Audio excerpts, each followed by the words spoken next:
جانور کسی گڑھے میں جا گرا ہے یا کسی دلدل میں پھنسا ہوا ہے یا کسی کنویں میں جا گرا ہے، جانور کھڑا تھا، اس کے اوپر دیوار آ پڑی۔ ذبح کی دو صورتیں ہیں، ایک اختیاری، دوسری اضطراری۔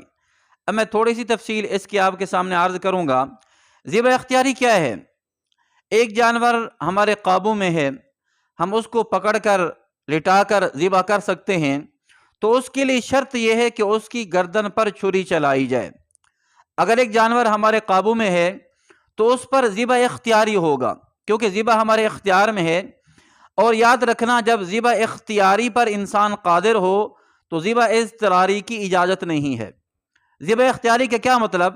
کہ جانور ہمارے قابو میں ہے، اس کو پکڑ سکتے ہیں، اس کو ذبح کر سکتے ہیں، بسم اللہ اللہ اکبر پڑھ سکتے ہیں، تو اس وقت لازمی ہے، شرط کے اندر شامل ہے کہ اس کو لٹا کر ذبح ہی کرنا ہوگا۔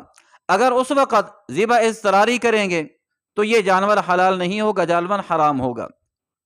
یہ صورت ہو گئی ذبح اختیاری کی۔ اب دوسری صورت ہے ذبح اضطراری۔ اضطرار کا مطلب یہ ہے کہ جانور قابو سے باہر ہو جائے، یا پھر ایسی صورت ہے کہ جانور کسی گڑھے میں جا گرا ہے یا کسی دلدل میں پھنسا ہوا ہے یا کسی کنویں میں جا گرا ہے، جانور کھڑا تھا، اس کے اوپر دیوار آ پڑی، تو اس صورت کے اندر ذبح اضطراری ہے کہ اگر بندہ دیکھتا ہے، انسان سمجھتا ہے کہ میں جانور کو باہر نکالوں گا تو نکالنے سے پہلے جانور مر جائے گا، جانور دیوار کے نیچے ہے، جب تک دیوار نہیں اٹھائی جائے گی جانور مر جائے گا۔ جب یہ خطرہ ہو کہ اگر اس پر ہم تکبیر پڑھیں گے، اس کو ذبح کریں گے تو جانور ذبح ہونے سے پہلے مر جائے گا، تو اس وقت ذبح اضطراری ہے۔ وہ یہ ہے کہ بسم اللہ اللہ اکبر پڑھ کر جانور پر کوئی ایسا تیر، تلوار یا دھاری دار آلہ ڈالا جائے جو جا کر جانور کے کسی بھی جسم کے حصے پر لگے اور وہ خون نکل آئے، تو ایسا جانور حلال ہے، اس کا کھانا جائز ہے۔ یعنی ایسے جانور میں، ایسی صورت میں اس کی گردن پر چھری چلانا واجب نہیں ہے۔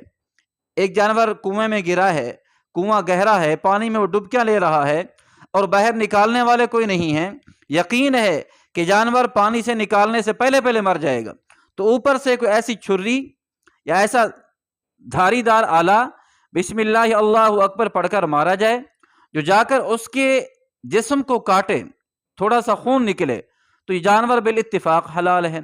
اور اس جیسی بہت سی صورتیں، مثلا قربانی کا دن ہے، اب جانور کو ہم لٹا رہے تھے، اب جانور وہاں سے نکلا ہے، ایسے بھاگا باہر، نقصان کر رہا ہے، بندوں کو مار رہا ہے، یا کوئی ایسی ایک صورت بن گئی ہے کہ جانور قابو سے باہر ہے، اس کے گم ہونے کا خطرہ ہے، تو دور سے اگر تیر چلایا جائے، تلوار چلائی جائے، جا کر اس کو لگے، وہاں اس کو زخم ہو اور یہ چلانے والا بسم اللہ اللہ اکبر پڑھے، تو جانور حلال ہو جائے گا۔